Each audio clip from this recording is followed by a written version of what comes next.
کسی انسان کو اس کی حقیقت دیکھنا ہو تو غصے کے عالم میں اسے دیکھو، وہ اپنے آپے سے باہر ہوتا ہے یا اپنے مزاج کے خلاف کس طرح بات کو سن کر کے تحمل رکھتا ہے۔ سب سے بڑا پہلوان وہ ہے جس نے اپنے غصے کو کنٹرول کیا اور اپنی زبان پر قابو پا لیا، ورنہ یہ وہ لمحہ ہے جب انسان پھٹ پڑتا ہے، جو دل کے اندر ہے سب کہہ جاتا ہے۔ آپ کو میں بتاؤں، نبی کریم صلی اللہ تعالیٰ علیہ وسلم کے عظیم اخلاق کریمہ، بخاری شریف کی حدیث ہے، حضور مسجد نبوی میں تشریف فرما ہے۔ اس وقت مسجد نبوی، آج ہو سکتا ہے آپ کے ذہن میں جو امیج ہے مسجد نبوی کی، بہت بڑی عالی شان مسجد، لیکن وہ زمانہ نبوی میں اس طرح کی نہیں ہے۔ کچی دیواریں تھی، اوپر چھپر کے چھت پڑے ہوئے تھے اور مٹی کی زمین تھی۔ وہ شخص آیا اور مسجد نبوی میں آ کر حضور صلی اللہ علیہ وسلم سے کچھ بات چیت کیا اور تھوڑی دیر کے بعد مسجد میں ہی کھڑے ہو کر پیشاب کرنا شروع کیا۔ بخاری شریف میں یہ حدیث موجود ہے۔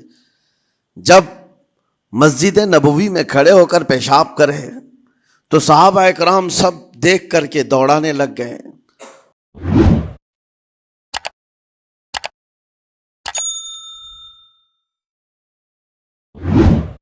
برادران ملت اسلامی، السلام علیکم ورحمۃ اللہ وبرکاتہ۔ الحمد للہ وکفا وسلام علی حبیبہ المصطفیٰ، اما بعد فاعوذ باللہ من الشیطان الرجیم، بسم اللہ الرحمن الرحیم۔ فبما رحمۃ من اللہ لنت لهم ولو كنت فظا غلیظ القلب لانفضوا من حولک، صدق اللہ مولانا العظیم۔ بارگاہ رسالت معاب صلی اللہ تعالی علیہ وسلم میں درود پاک کا ہدیہ پیش کریں۔ اللہم صل علی سیدنا و مولانا محمد معدن الجود والکرم وآلہ واصحابہ الکرام وابنہ الکریم وبارک وسلم صلاۃ دائمۃ سرمدا ابدا۔ عزیزان گرامی وقار، انسان کو اللہ تبارک و تعالیٰ نے جو خصوصیات عطا کی ہیں، اس میں خاص طور پر زبان اور بیان کی خصوصیت بہت اہم ہے۔ شیخ سعدی رحمۃ اللہ تعالیٰ علیہ فرماتے ہیں، تا مرد سخن نہ گفتہ باشد، عیب و ہنرش نہ ہفتہ باشد۔ جب تک آدمی بات نہیں کرتا، اس کی اچھائی بھی چھپی رہتی ہے، برائی بھی چھپی رہتی ہے۔ انسان اپنے کلام سے، اپنی بات سے سمجھ میں آ جاتا ہے کہ کس کیٹیگری کا ہے، کس لیول کا ہے۔ اس کی گفتگو کے آداب اس کی حقیقت بتاتے ہیں، بلکہ یہاں تک کہ اس کے نسب کا بھی پتہ لگا لیا جاتا ہے اور اس کی تربیت کا بھی اندازہ ہو جاتا ہے۔ حضرت لقمان حکیم سے پوچھا گیا، نیکی کس کا نام ہے؟ تو آپ نے فرمایا، دو چیزیں اور بہت چھوٹی ہیں۔ نیکی دو چیزیں ہیں جو بہت چھوٹی ہیں۔ کہا کیا ہے؟ کہا کہ ملاقات میں لوگ اپنے بھائیوں سے مسکرانا اور نرم گفتگو کرنا۔ ساری نیکیوں کی جڑ ہے یہ، نرم گفتگو کرنا اور لوگوں سے خندہ پیشانی کے ساتھ مسکرا کر ملاقات کرنا۔ لیکن میرے عزیزو، یہ دو چیزیں بناوٹی تو بہت سارے لوگوں کے ساتھ آ سکتی ہیں، اخلاق تصنع جس کو کہتے ہیں، تکلف کے ساتھ بہت سارے لوگوں کے ساتھ آ سکتی ہیں، لیکن حقیقت میں جس انسان کی طبیعت میں یہ دو چیزیں ہونی چاہیے، وہ کب سمجھ میں آتی ہیں؟ اس وقت جو مولا علی کرم اللہ وجہہ الکریم نے فرمایا، کسی انسان کو اس کی حقیقت دیکھنا ہو تو غصے کے عالم میں اسے دیکھو، وہ اپنے آپے سے باہر ہوتا ہے یا اپنے مزاج کے خلاف کس طرح بات کو سن کر کے تحمل رکھتا ہے۔ سب سے بڑا پہلوان وہ ہے جس نے اپنے غصے کو کنٹرول کیا اور اپنی زبان پر قابو پا لیا، ورنہ یہ وہ لمحہ ہے جب انسان پھٹ پڑتا ہے، جو دل کے اندر ہے سب کہہ جاتا ہے۔ آپ کو میں بتاؤں، نبی کریم صلی اللہ تعالیٰ علیہ وسلم کے عظیم اخلاق کریمہ، بخاری شریف کی حدیث ہے، حضور مسجد نبوی میں تشریف فرما ہے۔ اس وقت مسجد نبوی، آج ہو سکتا ہے آپ کے ذہن میں جو امیج ہے مسجد نبوی کی، بہت بڑی عالی شان مسجد، لیکن وہ زمانہ نبوی میں اس طرح کی نہیں ہے. کچی دیواریں تھی، اوپر چھپر کے چھت پڑے ہوئے تھے اور مٹی کی زمین تھی. یہ مسجد نبوی کی شکل اس زمانے میں حضور اکرم صلی اللہ تعالیٰ علیہ وسلم اپنے صحابہ کے ساتھ بیٹھے ہیں. ایک دیہات کا رہنے والا شخص آیا. ایک بات یاد رکھیں کہ دیہات میں، گاؤں میں رہنے والوں کے اخلاق اور تمیز میں بڑا فرق ہوتا ہے. ان کے ہاں آداب کی کمی ہوتی ہے. وہ شخص آیا اور مسجد نبوی میں آ کر حضور صلی اللہ علیہ وسلم سے کچھ بات چیت کیا اور تھوڑی دیر کے بعد مسجد میں ہی کھڑے ہو کر پیشاب کرنا شروع کیا. بخاری شریف میں یہ حدیث موجود ہے. جب مسجد نبوی میں کھڑے ہو کر پیشاب کرے تو صحابہ اکرام سب دیکھ کر کے دوڑانے لگ گئے. خذوہ خذوہ، پکڑو اس کو، پکڑو اس کو. اور صحابہ دوڑاتے تھے، وہ پیشاب کرتے ہوئے بھاگتا تھا پوری مسجد میں. نبی پاک صلی اللہ تعالی علیہ وسلم نے فرمایا دعوہ، چھوڑ دو اس کو، کر لینے دو. پیشاب کر رہا ہے مسجد میں، چھوڑ دو اس کو. جب وہ صحابہ اکرام حضور کا حکم سنتے ہیں، سب پیچھے ہٹ گئے. تھوڑی دیر کے بعد نبی کریم صلی اللہ تعالی علیہ وسلم نے صحابہ سے فرمایا پانی کے ڈول بھر کر کے لائے جائیں. صحابہ سے ہی منگوایا. پانی کے ڈول بھر کر کے لائے گئے اور مسجد نبوی کے میدان میں فرش پر بہایا گیا اور صاف کیا گیا. اب وہ شخص نہایت ہی ڈرا سہما کھڑا تھا، میرے ساتھ کیا ہوگا پتہ نہیں، میں نے پیشاب کیا، اب مجھے یہ لوگ قتل کر ڈالیں. نبی کریم صلی اللہ تعالی علیہ وسلم نے قریب بلایا اور فرمایا، نہایت نرم گفتگو کے ساتھ حضور فرماتے ہیں یہ اللہ کا گھر ہے، یہاں پیشاب نہیں پیشانیاں رکھی جاتی ہیں. بس یہ جملہ ہے، بخاری شریف میں موجود ہے. یہاں عبادت کی جاتی ہے. اتنا کہہ کر رخصت ہو گئے، رخصت کر دیا. وہ دیہات سے آیا ہوا جو نوجوان تھا یا شخص تھا، باہر نکلتے ہی وہ کلمہ طیبہ پڑھ کر حضور کی غلامی میں شامل ہوا. میں نے وہ بلند عالی اخلاق نہیں دیکھے. نبی کریم صلی اللہ علیہ وسلم کے بارے میں قرآن کہتا ہے فَبِمَا رَحْمَةٍ مِّنَ اللَّهِ لِنْتَ لَهُمْ، اللہ کی رحمت سے آپ لوگوں کے لیے نرم ہیں، اس لیے لوگ آپ کے ارد گرد لگے ہوئے رہتے ہیں. وَلَوْ كُنْتَ فَظًّا غَلِيظَ الْقَلْبِ لَانْفَضُّوا مِنْ حَوْلِكَ، اے رسول اگر آپ سخت دل ہو جائیں تو پھر یہ سب چھٹ جائیں گے، آپ سے دور ہو جائیں گے. اس رسول کے لیے جب کہا گیا ہے کہ اگر آپ سخت ہو جائیں تو لوگ چھوڑ کر کے دور ہو جائیں گے، تو ہمارے اور آپ کے لیے کس قدر لہجے کی پابندی ضروری ہے. ہاں عزیزان گرام وقار، اپنی گفتگو، اپنے کلام، اپنی بات چیت سے آپ اپنے سلیقے بتاتے ہیں. گالی گلوچ کرتے ہوئے جن کی صبح شامیں ہوتی ہیں، ان کو دیکھ کر کے ہی پہچان میں آ جاتا ہے کس گھر سے یہ تعلق رکھتا ہے، کہاں ان کی تربیت ہوئی ہے، کس طرح ان کے آداب سکھائے گئے. اسی لیے میرے عزیزو، بچوں کو آوارہ بھی نہ چھوڑ دینا کہ وہ اپنی زبان گلی کوچوں سے سیکھ کر کے جائیں. کل کو ہوگا یہ کہ اس کی زبان کی وجہ سے لوگ تمہیں تان و تشنی کریں گے، اس کا باپ ایسا ہوگا اس لیے بچہ ایسا ہے، اس کی ماں اس طرح ہوگی اس لیے اس کی گفتگو ایسی ہے. کیونکہ موسٹلی زیادہ طور پر بچے اپنے ماں باپ کے اخلاق کو نقل کرتے ہیں، ٹرانسفر ہوتی چلی جاتی ہیں. ایک بار حضور اکرم صلی اللہ تعالی علیہ وسلم مسجد نبوی سے باہر نکل کر جا رہے ہیں. توجہ میرے عزیزو، اخلاق کہاں دکھانے چاہیے اور ہماری بات چیت کے انداز ہمیں کہاں ہونا چاہیے، میں آپ کو بتاؤں. حضور تشریف لے کر جا رہے ہیں، صحابہ اکرام کھڑے تھے حضور کے اطراف. مدینہ طیبہ کی ایک بوڑھی خاتون جس کا ذہنی توازن کھویا ہوا ہے، یعنی وہ دماغی طور پر ڈسیبل ہے، اور وہ آئی جا رہی تھی. لوگ جب بھی اس کو دیکھتے راستہ کاٹ لیتے. وہ جس کو بھی پکڑتی تھی سنانا شروع کرتی تھی، جو منہ میں آئے بکنے لگ جائے، اور لوگوں کو تنگی محسوس ہونے لگتی.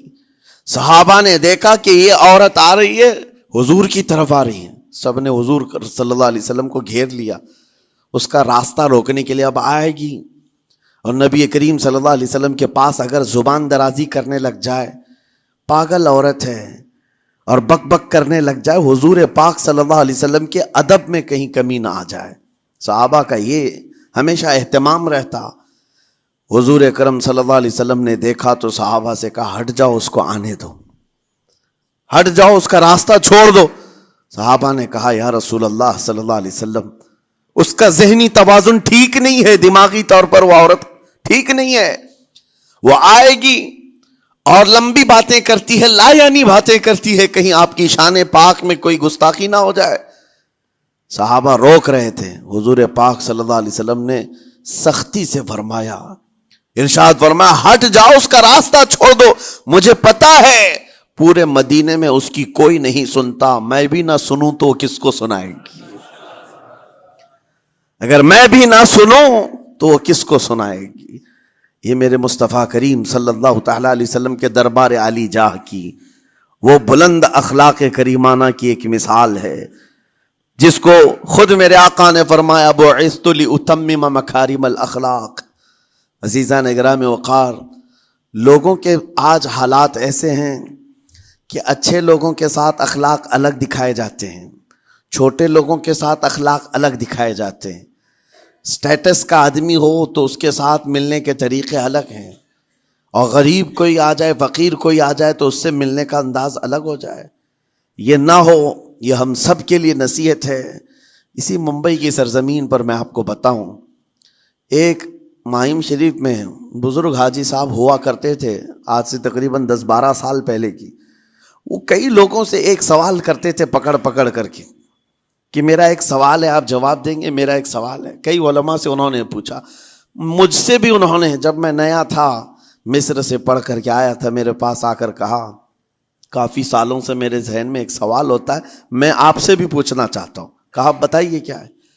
کہا میں حضور سرکار مجاہد ملت رحمت اللہ علیہ کا مرید ہوں، علامہ حبیب الرحمن مجاہد ملت، رئیس اعظم اڑیسہ، جن کے خدمات جلیلہ آج ہو سکتا ہے نئی جنریشن کو نہ معلوم ہو، ان کا لقب ہے مجاہد ملت، جنہوں نے سنیت کی بقا کے لیے اپنا تن من دھن سب قربان کیا تھا۔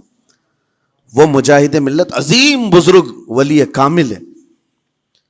یہ حاجی صاحب کہتے ہیں کہ میں ایک نارمل آدمی تھا، کڑیا تھا، یعنی گھر بنانے کا کام کرتا تھا۔ جب وہ ممبئی تشریف لاتے تو دوڑ کر کے ہر جگہ سے لوگ ملنے آتے، میں بھی گیا تھا، اور اس وقت میں جوان تھا۔ حضور مجاہد ملت رحمت اللہ علیہ کی بات وہ بتا رہے ہیں کہ لوگ لائن لگا کر کے مصافحہ کر رہے تھے، مل رہے تھے۔ جب مل رہے تھے تو پھر میرا نمبر آیا، میں ملنے کے لیے گیا۔ بزرگوں کے سب ہاتھ چومتے ہیں، یہ ہمارے سنیوں کے طریق ہیں، ادب۔ علماء ذوی الاحترام کے ہاتھوں کا بوسہ لینا یہ مستحسن ہے، یہ ہمارے آداب میں سے، معمولات اہل سنت میں سے۔ تو جب سب لوگ ان کے دست بوسی کر رہے تھے، ہاتھ چوم رہے تھے، میں بھی قریب گیا، اور جب میرا نمبر آیا میں ہاتھ چومنے کے لیے گیا تو انہوں نے میرا ہاتھ لے کر خود ہی چوم لیا۔ وہ بزرگ عالی جاہ ولی کامل جن کو دنیا مجاہد ملت کہتی ہے، میرا ہاتھ انہوں نے چوم لیا، اور میرے اندر ایسی پشیمانی تھی کہ میں کیا کروں سمجھ میں نہیں آیا۔ میں ایک معمولی سا کڑیا، اور کہاں ان کا مقام، کہاں میرا۔ تو اس کے بعد وہ اس بے چینی میں رہتے تھے کہ ایسا کیوں کیا، ایسا کیوں کیا، کیونکہ پوچھنے کا موقع ہی نہیں ملا۔ ایک بزرگ تھے، انہی کے خلیفہ تھے حضور مجاہد ملت کے، انہوں نے اس کا جواب دیا۔ میرے عزیزو کیا بہترین جواب تھا۔ حضرت مجاہد ملت رحمت اللہ تعالی علیہ یہ چاہتے تھے کہ ہزاروں لوگ ہماری تعظیم کرتے ہیں تو کہیں ہمارے دماغ میں بادشاہت کا خیال نہ آئے، ہم غریب اور فقیر کا ہاتھ چوم کر اپنے نفس کی مخالفت بھی کرتے ہیں۔ اخلاق کریمانہ دکھانے کے لیے سٹیٹس والوں کے ساتھ ہی نہیں، غربا فقراء کے ساتھ بھی وہ اخلاق ہوں۔ نبی کریم صلی اللہ تعالی علیہ وسلم کے وہ آداب آج اگر آپ اپنا لیں، بہت ساری کڑوی چیزیں ویسی ختم ہو جائیں۔ آج ممبئی کی سرزمین پر سب سے بڑا یہ چیلنج ہے بات کرنے میں،